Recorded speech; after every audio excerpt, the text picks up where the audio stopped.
ঠিক আছে, শোনো, আমরা একটা পদ্ম ফুল আঁকবো। পদ্ম ফুলটা সোজা করে আমরা এঁকেছি এর আগে, কিন্তু আমরা একটু হেলিয়ে আঁকছি। কেমন করে দেখো, মানে আমরা যদি বলি যে এক চান্সে করব, তাও করতে পারি যদি আমাদের অভ্যাসটা থাকে। আর যদি বলি যে না, অভ্যাস নাই, তাহলে একটা এরকম করে কি করব, একটা হালকা করে সার্কেল আঁকবো, দিয়ে এইরকম করব, আর এরকম করে একটা কার্ভ আঁকবো, দিয়ে এইরকম একটি পাপড়ি হলো, এটা মাঝের পাপড়ি হলো, বুঝেছো? এরপরে দু সাইডে পাপড়ি আছে, কতটা উঁচু হবে, এখান থেকে এতটা না, এখান থেকে এতটা না, এতটা হবে, সেটা তো আমরা বুঝতে পারছি না। এই যে এইটার উপরে একটা এমনি করে একটা হালকা করে একটা কার্ভ, হালকা করে মনে মনে যে এতটা আমার হবে, তাহলে পেয়ে গেলাম আমি এইখান থেকে একটা এমনি করে কার্ভ এইখান পর্যন্ত। এটা যতটা চওড়া আছে এই দিক থেকে একটা এমনি করে কার্ভ। এইটা পেন্সিলটা না, চুলাটা ঠিক হয় নাই, গোলমাল হচ্ছে, আমি যেদিকে চালাতে যাচ্ছি তার উল্টোটি চলছে। হ্যাঁ, এটা আমি করলাম।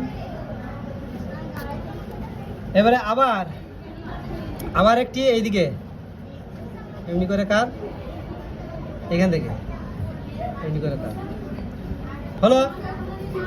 এইটা করে দাও এমনি করে কার, এরকম করে কার, আবার এটা করে এমনি করে কার, এটা করে দাও এখানে কার, হয়ে গেল।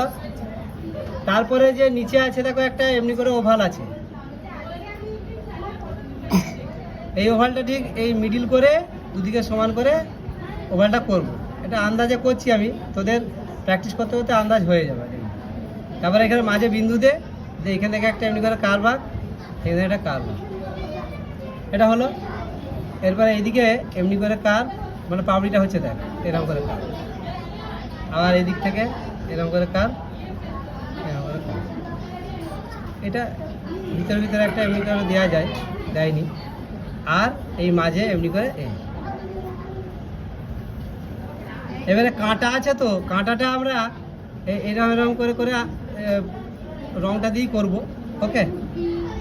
আর পাতাটা দেখ, পাতাটা একটা এইরকম করে ওভাল করব, একটু বড় করে এরকম ওভাল শেপ, বুঝলে?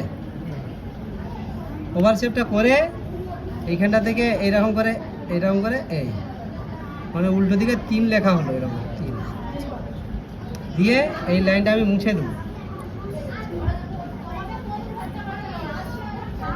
ব্যাস আঁকা হয়ে গেল।